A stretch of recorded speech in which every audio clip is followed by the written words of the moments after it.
까는 언니와 함께하는 방송 시작할게요.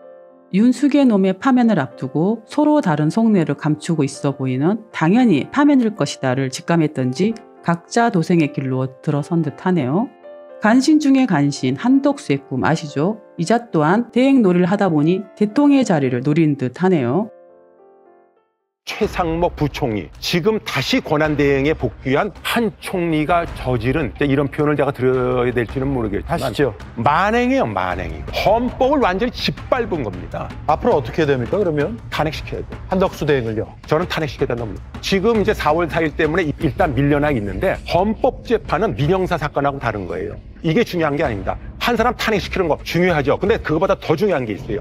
이런 짓을 저지르면 그건 위헌이다. 그리고 그런 짓을 저지른 사람은 대한민국 공직자로서 더 이상 앞으로 나타나서는 안 된다. 심지어는 초등학생들한테까지도 너희들이 이 다음에 공직자가 되면 저런 사람들처럼 너희들 돼서는 안 된다. 그거야말로 반민족주의자다. 반국가주의자다. 그런 걸 갖다가 완벽하게 심어줘야 됩니다. 그래서 헌정시설을 세워야 돼요. 탄핵이 되냐 안 되냐 이걸 떠나서 국회는 탄핵 소추를 하고 이미 권한대행에서 벗어난 최 부총리까지도 둘 다 탄핵 소추를 해가지고 역사의 단죄를 내려서 역사책의 길이 못을 박아야 된다.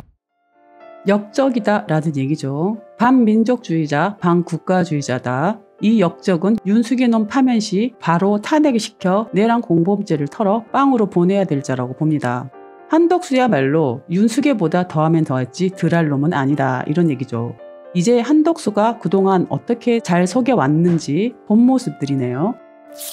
제가 저 한덕수 총리 될 적에 인사청문위원이었어요. 자기 통과시켜달라고 청문회 끝나고 쉬는 날 계속 한덕수 전화가 뜨는 거야. 그 전화를 안 받는데 1분 간격으로 30번이 넘게 계속 한덕수가 한 거야. 한 50번째 전화 왔을 때 받았어. 그것도 화장실 갔다가 이걸 이렇게 올려놓으려고 하는데 아직 눌러서 왜요?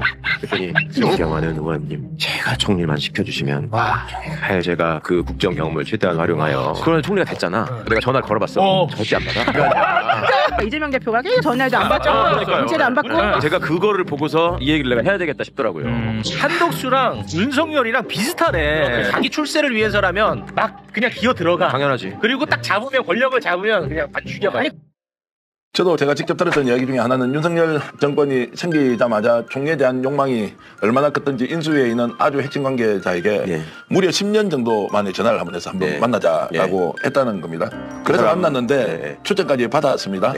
그 뒤에 한 번도 전화가 안 왔다고 얘기를 하더라고요. 똑같은 꼴을 당해. 이 사람 자기 아쉬울 때는 전화를 1분도 안 되는 간격으로 막 30번씩 합니다. 받을 때까지. 그런 사람이에요. 그러고 나서 자기가 어떤 뭔가를 채우게 되면 전화를 안 받습니다. 그렇죠. 저도 직접 그걸 겪어봤고. 지금 이재명 대표가 어제 오전부터 한덕수 권한대행에게 전화를 2번 걸고 문자 메시지를 1번 보냈는데 아예 답이 없었다고 합니다. 심지어 지금 한 권한대행이 전화를 받지 않아서 지금 이재명 대표는 긴급하게 뵙고 싶다는 말까지 전달을 했는데 이 한 권한대행은 제1야당의 대표의 전화와 문자에 일절 답하지 않고, 그리고 원래 31일 오전에는 공개 일정이 없었는데 갑자기 오전 일정에 대해서 오후에 SK 하이닉스 본사를 가겠다라고 했다는 거예요. 이게 심지어는 국회의장의 연락도 씹었다 그러더라고요. 근데 국회의장은 사실 국회를 대표하는 산부 요인이지 않습니까? 요인. 그러니까 뭐 안하무인이에요. 권력에 빌붙어 사는 간신 중의 간신 한덕수가 왜 이재명 대표를 무시하고 이렇게 안나무인으로 갈까요? 당연히 그 자리가 욕심이 났다 보이지 않나요? 고향을 바꾸어가면서까지 권력에 빌붙어 기생하면서 생존하면서 살아왔던 이자가 내란죄까지 묻어가면서 헌법 또한 유린하면서 얻고자 하는 걸 빌어가면서 얻고 나면 바로 쌩깐 이자 천하에 빌어먹을 자 아닌가요? 이자가 대행 자리에 앉아있으니 이제는 대통 자리까지 욕심을 내나 보군요. 하는 짓을 보면 딱 대통놀이를 하고 있죠. 대통 대행을 하고 있으니 눈에 뵈는 게 없단 얘기죠. 한덕수 총리 부끄러워지 마세요. 청년 세대들한테 부끄럽잖아요. 가식 세대들한테 부끄럽지 않습니까? 상법 개정안 거부한 날에 딱 맞춰서 점심 식사를 저들과 함께합니다. 이게 바로 상법 개정안 거부가 누구를 위한 것인지 명확하게 보여주는 거 아닙니까? 한덕수 총리가 지금 만나야 될 사람은 재벌들이 아니라 국민들을 만나고 소액 주주들을 만나고 개미들을 만나서 왜 상법을 거부했는지 거기서 소상히 설명해야 될 거 아닙니까? 재벌들 만나가지고 무슨 이야기를 하고 누구 세금으로 누구 밥을 먹여줍니까? 한덕수가 상법 개정안을 거부한 직후 만난 사람들이죠.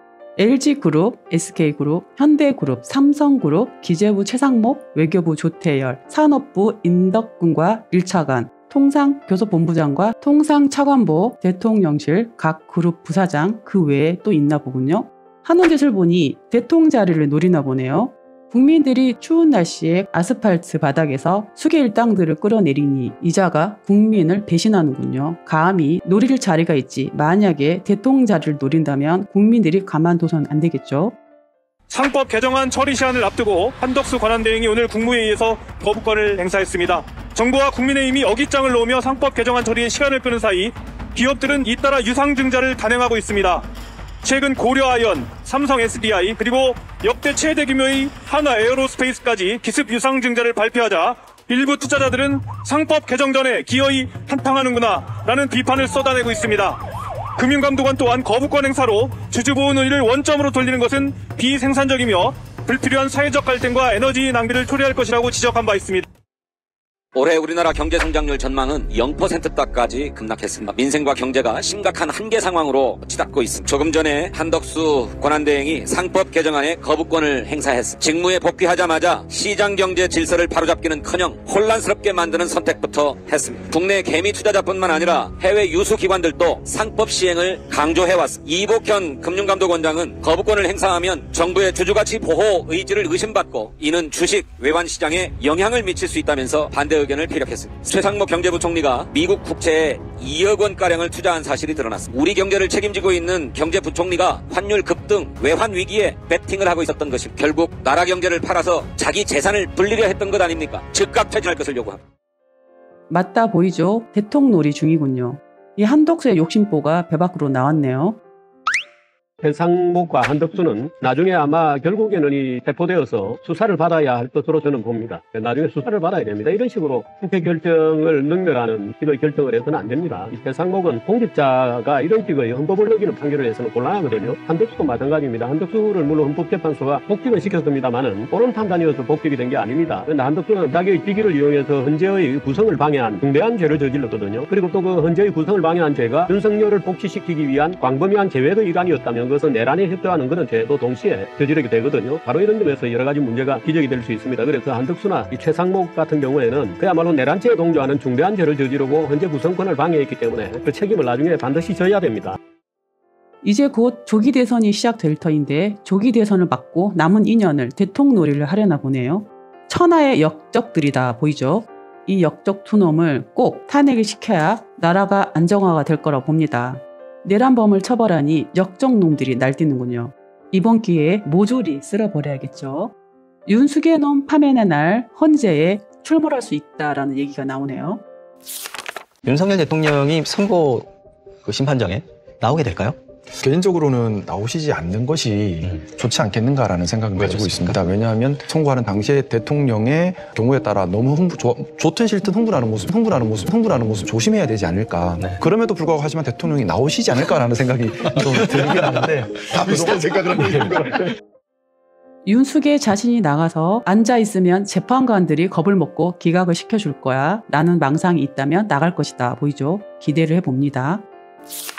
헌법재판소가 선고기일을 지정했습니다. 대한민국 법체계상 헌법은 법 위의 법입니다. 국가 공동체가 유지되기 위해서는 일정한 규칙을 정하고 모두가 그 최소한의 규칙을 따라줘야 합니다. 그 규칙 중에 최고 상위 규칙이 바로 헌법입니다. 그리고 이 헌정 질서를 유지하는 최고의 판소가 바로 헌법재판소입니다. 저는 헌법재판소가 헌법의 질서와 이념, 대한민국 민주공화국의 가치를 존중해서 합당한 판정을 내릴 것으로 믿습니다. 그리고 헌법재판소의 재판관들은 대한민국에서도 역량과 인품이 뛰어난 분들로 구성되어 있습니다. 어떻게 헌정 질서를 파괴하는, 헌법을 단순히 위반한 것도 아니고 헌법 자체를 통째로 파괴하려 한 행위, 그리고 실제 착수한 그 행위에 대해서 헌정 질서를 지키기 위한 결단이 없을 수가 있겠습니까? 지금이라도 선고기일을 지정했으니 헌법의 이념과 가치, 그리고 헌법재판소에 주어진 헌법상의 책무, 국민이 부여한 책임, 역사적 사명 의식을 가지고 합당한 결론을 낼 것으로 국민과 함께 기대하며 기다리겠습니다. 대한민국은 민주공화국이다. 국가를 무시하는 행태, 국민이 용서하지 못하죠. 한덕수, 최상목 이 두 역적들 또한 법 앞에 세워야 할 것이라고 봅니다. 법의 잣대를 대서 처벌을 해야겠죠. 오늘은 여기서 마무리할게요. 다음에도 좋은 소식으로 다시 만나요. 바이바이.